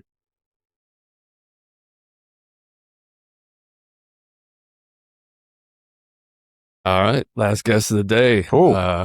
Wrapping up. Privilege. People are actually... Hi, Sean. We're just getting out of carrying shit. Yeah. That was not the plan. That was not the plan. Wrapping up Friday at Ellis Weekend. Just got done with all the lectures. Bobby Eckert kicked us off there. Entertaining. Yeah. Official hatred for Sidney Crosby, I've learned. Yeah. Loves Lemieux, though. Yes, I did find that. Yeah, you find that out last year. That couple of guys say, what are you doing? What are you doing? Wait, what are you doing? Come on, I'm good. I'm drinking coffee here. Coffee. So I got with me now Danny Barr from the city of Pittsburgh and many other places. Ooh. How's it going? I'm all right, man. I'm all right. Yourself? Good. Yeah. A little bit less stressed now. Things are kind of not done, but I mean, they're running. You got the machine oiled. Things are kind of going. Yeah. Yeah. It's done yelling at people for the day. Yeah, exactly. It's first day's done. it's always the first day. I always say the first 24 hours, and initially the night leading in is kind of intense. It's exciting. You run into people, and it's one of those things where I was talking with somebody yesterday. Was there's a lot of people locally, right? Like I know you locally. There's other people I can point out and know locally, but then there's all these other folks, the 30, 40 other guys that come in that I know just as well as I know you, and I don't see them on a regular basis. So now you're like, I want to go talk to him. We can talk about this, but he's over there, and I'm not going to see him. So it's like you don't want to feel like you're jaded. Other guys that you see kind of can see or within a driving distance, and some of these guys are states away. Yeah. So I think there's a lot of guys that feel the same way. And I see that with a lot of the FDIC guys that go out there, Crawford, Robertson, and, Andy and many of the other guys, Champo, JJ, all them guys, you run into them infrequently. So you want to get that moment, and everybody's trying to fight for that. So it's a wild and interesting. And then here I am walking around trying to get him to sit in front of a camera. I know. Yeah, but you did well. How many did you get so far? 6, 7, maybe 8. I don't know. Excellent. Yeah. I mean, if you're going to be, the best part is you be here later and you catch them when you're drinking. But of course that could get really haywire. I wouldn't do that one live. I'd do that. Those should be recorded. Those should be recorded. Unless you got somebody back there like me, and, bleeping out the activities there. But yeah. So, but this is it's my first time being on a podcast in a sense. Welcome. Yeah, thank you. Cool. For those that don't know you, I met you. I think one of the first times I met you, actually, you probably didn't know it, but you were real hungover. Oh shit. You were teaching when we burned those buildings at La Roche. Yep. Back when Petruzzi, those guys, you were teaching with them, and I remember you got there a little bit late one morning. And you just looked a little under the weather. And then I found out about what happened the night before and the carrying on. Yeah. Sometimes things get exciting. Oh, here comes the fire cart. No, keep going. It's cool. Love the fire cart. They're bringing a fire cart through, ringing a bell. It's good background noise. Go get him. Get the fire runner out there. The hose wagon coming through. Yeah, aim the camera. There it is. The hose wagon's coming through. Yeah. Excellent. That's awesome. That works. Wouldn't be a good Ellis weekend without beers and hose wagons coming through your lobby. No, not at all. Not at all. So, just take me back for a minute. Sure. Was Aetna your first venture in the fire service? Actually, no. No. That it's so interesting because actually the first fire station, when I went to basic training, I was stationed at Fort Benning with a bunch of guys, volunteers, and got talking offside because we didn't want to talk about the military because we're there doing military stuff. And they said, join a volunteer department. When I came back, there was 1-800-FIRE line was on. I don't know if many people remember that, but you'd call and they would hook you up with your closest volunteer department. Well, I knew that Millville was right on the other side of the 40th Street Bridge because I lived in Lawrenceville right behind now Children's Hospital. And up until a year ago, I lived there for all my life, actually, other than Garfield. And I was like, well, I'm going to try this volunteer thing. Figured out that, and my parents supported me and said, go do it. So I did. And they were like, well, when I called, they were like, hey, Aetna is your contact point, this and that. And I'm like, Aetna? I'm like, I'm not opposed to Aetna or green fire trucks. I mean, I spent 20 years there. Yeah. So, but they were like, no. I was like, what about Millville? I'm like, literally halfway across 40th Street Bridge is Millville. And they're like, oh, all right. So they gave me the name. So that's where I started. And one of the guys here, Jimmy Tunstall, was there, Carl Kavanaugh, Jimmy Majewski. There was a handful of guys that were there at that. Eddie Carlino and Ryan Fitzpatrick, all awesome guys that I got on with down there. I spent several years. And, as departments go through changes, volunteer departments go through changes at points in time, right? People get married, they have kids, they grow, and I was enough years behind that I was kind of out of the loop. We were all hanging out and doing stuff, and then it got to the point where they all had to make decisions to reprioritize things, which is good. Yeah. And looking back, I thought like, oh, they don't want to hang out with me anymore. And that's not really the case, right? It was really, they had to prioritize their family and their wives and their work. And firefighting was, kind of a true want, but not a necessity for them at that point in time. we came to calls, but hanging out was a different story. But I started taking a lot of classes at Allegheny County and throughout the county. And I started running into guys from Etna and the rest of the North Hills. Many other people I got to know. And during that brief period of time in Millville, I started experiencing different departments. I was a member at Guy Suda, 219 back in the day. Was Larry Cylinder there? He was. Yeah. He was. Senior. Oh, yeah. Larry Cylinder Senior. Yeah. And Carlino was out there. That's kind of my in, was Carlino. But there was a bunch of guys. Newell was out there. Wazzy, Joe Wazik, or Wazalewski. Actually, is his full name. We always called him Wazzy. He was a medic. And Tertenzo was the chief at the time. And there was a handful of other guys out there that I got to know and appreciated, you know. And I was sort of there. And then I ended up going with beyond that, or right after that, I'll take the bullhorn. Don't forget the bullhorn. I know. Thanks, Judge. I ended up my buddy Fitz ended up becoming a live-in at Monroeville 4. And he said, "Hey, why don't you come out here?" So I started hanging out there. Next thing you know, I'm a member out there. And Guy sort of transitioned a little bit. So I kind of said, you know what, I'm not gonna make you throw me out. I'll bow out and be done. I'm cool with it. And I went to Monroeville 4, and that's when I hung out at Monroeville 4 on a regular basis. And I looked at it, was completely different than Millville. And you know, at that time, it was a faux pas, right? To early 2000s, 2000 to 2005 was kind of a faux pas to be a member. Oh, how can you be a member of 2 different volunteer departments? Blah, blah, blah, blah. And I was like, well, I'm going there to just try and gather their information. Yeah. And learn from what they're doing. And Scotty's here from Monroeville 4. I saw him running around. He was an officer out there. I got to know him from out there, and several other, I think Doug Cole was the chief at the time. And I know a lot of guys. Eric Lexel was out there, I think, hanging out. He's here. He's now new treasurer of the Fools. And I got to meet a lot of people, and I got to take in a lot of experience from them, right? I mean, that's, I think, what every instructor today kind of harped on was, find the guys that have been other places and take their experience, and blend that experience together. So, yeah, and then in 2005, I ended up getting to know a lot of the Etna guys, and then I started with Etna in 2005, officially. When did you get hired in the city? So that's an interesting, it was officially February of 2007. Okay. After a one trip to the sandbox, unplanned, unsolicited, I got the letter in spring, early summer.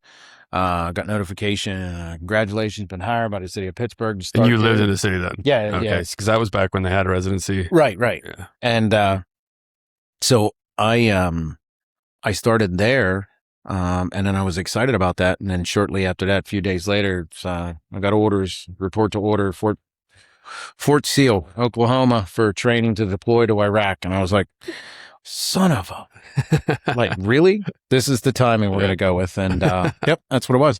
I had to formally file a civil service with them to tell them I want the job, but I can't accept it. I have to deploy. So I went to Balad, Iraq from 05-06. About the same time, actually, what's entertaining is Scotty and I were both in Iraq at the same time. In pretty much the same area. Yeah. Huh. Yeah. He was signed special forces, so we can't talk about him. But I was on a Balad Air Base, assigned to a target acquisition battery, which is a radar battery, and my job was communications. So I did computers and helped facilitate that in radios. And our entire focus was supporting tracking incoming, outgoing mortar rounds and alerting, not so much doing the alerting, but providing part of the alerting system, the CRAM system support while they were shooting mortars at us. So that was part of my job. And then 06, I came back. In the interim there, in a wild, weird twist, I was actually an Allegheny County employee for a brief period of time because I worked for 911, Newcom 911. Oh, yeah. Back in the day, leading up to the deployment.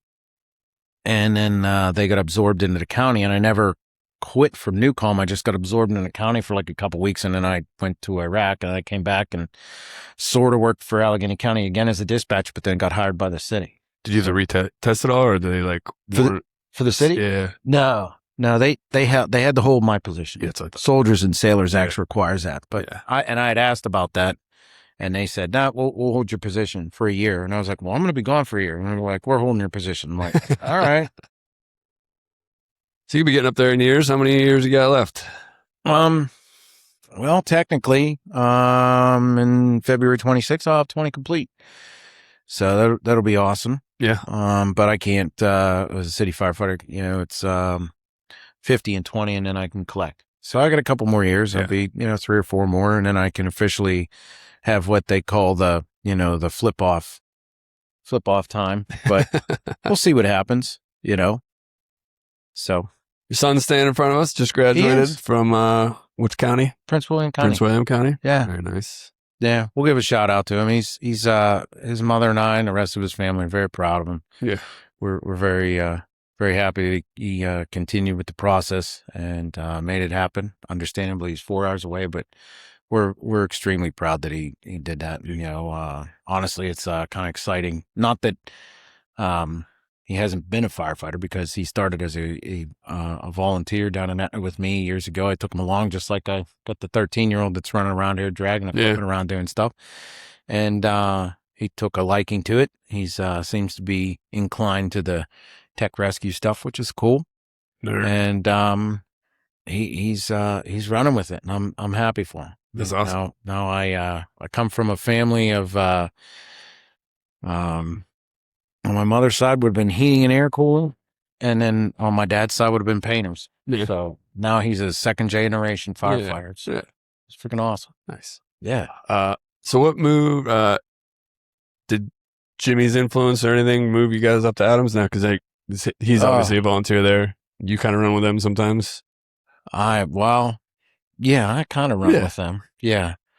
I kind of run with them. Jobs. Where are they going? Well, it can't be anything cool because it's not on the pulse of pointing. Maybe it is. I don't know. They're partially running. Let's see. What do they got? Jobs? Prince William? No, we're not in Prince William. We're not watching Cody. We're going to find what's going on. Carbon monoxide alarm. Let's read the back of your carbon monoxide alarm, folks. Folks, if you're listening, this is your infomercial to read the back of your alarm for the alarms, please. Thank you. And or wait until 4 a.m. and then call your then call your fire department then. But it was a mixed bags of tricks for us to come up. I mean, I know majority of the guys at Adams, and I have a lot of respect for them, and it's a interesting dynamic there, because they're welcoming to anybody, and that's a great thing, right? Because when you have that openness to accept anybody, and there's been departments, I've been to a handful where it's like, well, you kind of have to prove yourself, and that's understandable. But sometimes the proving yourself is well, just because you have paper trail, right? Like, yeah, we want to really see what you're going to do, and it's like, oh, all right. And most of the guys that are up there, I've done some work with, active scenes with, and they've seen where I'm at, so they you get that little bit of edge on it in a sense. So, but yeah, Jimmy's influence was there for sure. It was without a doubt. His influence to be there was definitely there. And his passing made it even more. I knew, and personally, there was always discussion amongst several of us for years that Jimmy he'd retired at an early age and somehow become the fire chief for like Butler County. It's like shape form. There was no. I just want to go on record saying there's no official paperwork on that, but there was always talk like Jimmy was working towards bigger and better things all the time. So, but it completely worked out. Great school district, Mars area school district, great area. Puts us, between her parents and my parents. So we're we're in a great spot. You know, we did move, and it put us in a different position, but change is always a good thing, right? It's always what you make of it. We looked at it as we needed to make it a change. So Nice. yeah. What else? Favorite Jimmy memory while we're talking about him? I mean, you obviously Favorite spent Jimmy memory. a lot of time with him. You were good friends. Yeah. Taught with him, worked with him. Yeah. So many different memories of Skimbo. I would say there's a handful. So I could tell you the first one, and I blame Crawford for this in some regard. Actually, I think Crawford probably. When I first got on the job, I got asked to come out to FDIC and pretty much be a helper for Crawford's RIC class, right? So, but I got told you can't, and I'm sure hopefully the FDIC folks aren't watching, but I crashed in one of the instructors' room. Well, I got assigned to Joe Maggs, who was my lieutenant at Jimmy and Joe Maggs were both lieutenants at number 8 at the time. So the timing, I can't remember completely the timing, but I was assigned to their one. And so I got down there Sunday night, check in with them, and knocked on the door. And it's kind of hilarious. Joe's going to shake his head at me later. So he opens the door, and he's in running shorts. I think he was working out, and that's all he's in. And I love you, Joe. I know you'll see this at some point maybe. But he looks like Teen Wolf, from like Michael J. Fox from Teen Wolf. Full sweater. Yeah. It's the Sicilian. It's with admiration again, Joe, that I'm saying this. And I'm like, oh, what's up, Teen Wolf, Michael J. Fox? Door slams in my face. And I can just hear Jimmy rolling on the floor, and they're giggling. Joe would not come back to the door. Jimmy had to come to the door and open the door and let me in. And he just said, that was great. That was great. But no, there's many others where, Jimmy got promoted as a captain, which was awesome. And he went to 32 for a number of years, and I still was kind of stuck at 8, kind of by choice, mostly by choice. I felt, I was on a different line at that point in time. I was also a driver instead of riding a backseat for Jimmy. I was driving, on C line, which would have been for Joe, and then, Captain Wiz, who was here, part of the honor guard, another great guy. Ex-Philly firefighter for several years. And, here comes the dog. Hi, dog. And, Got a dog. yeah. So he did that. And then, we ran into each other, during a preseason game, probably right before his passing. And, it was like without skipping a beat, as it always was. Sat there and talked shop. We talked Adams. We talked volunteer. We talked firefighting. We talked tactics. And, with Jimmy, it was always about asking questions. It's one thing, along with the fact that I had great admiration for the fact that he put his family first. He was always doing family time. He was, there was a little bit of spiritual God mixed in there with him. And I think it's, it's great, and I'm humbled. As I always tell these guys when I'm up here helping, with the exception of not carrying stuff out. I'm sure I'll have to buy beers later and shots, but I'll make up for it. For those of you not watching, there's 7 metric tons of shit in this ballroom that was set up. And once the final speaker is over, everybody just picks up stuff and starts carrying it. And Danny and I came over here and sat down in a chair and started drinking. So yeah, well, we're not. Listen, let's clarify this. We're not the only ones drinking. No. Everybody's having a drink. Yes, but a lot of people are trying to just make light work of the heavy stuff going on right now. Yeah, and when you that's one thing I want to say. The when you have the kids, right? The beautiful thing about kids, right? They're awesome. They have kids, and then you have my kids are now in there. I brought them, and now they're in there doing. They're like at a very useful age. Yeah. Yeah. So they're doing the work for me. Turn your hat around, you bum. You're a felon. That's what felons do. Turn their hats around. Damn kids, man. If Captain Dugan, if you're watch this at any case in time, you need to come down here and see this young man. I tried. So, but Jimmy's been a huge advocate at educating, and he was always that kind of guy that he would lead and guide you and educate you by asking questions. I had great admiration for that, and I am trying daily to do that in every aspect of my life, is to just ask questions and be humble and understand that my way isn't always the best way, and other people's ways could work better or be the way, Yeah. So, yeah.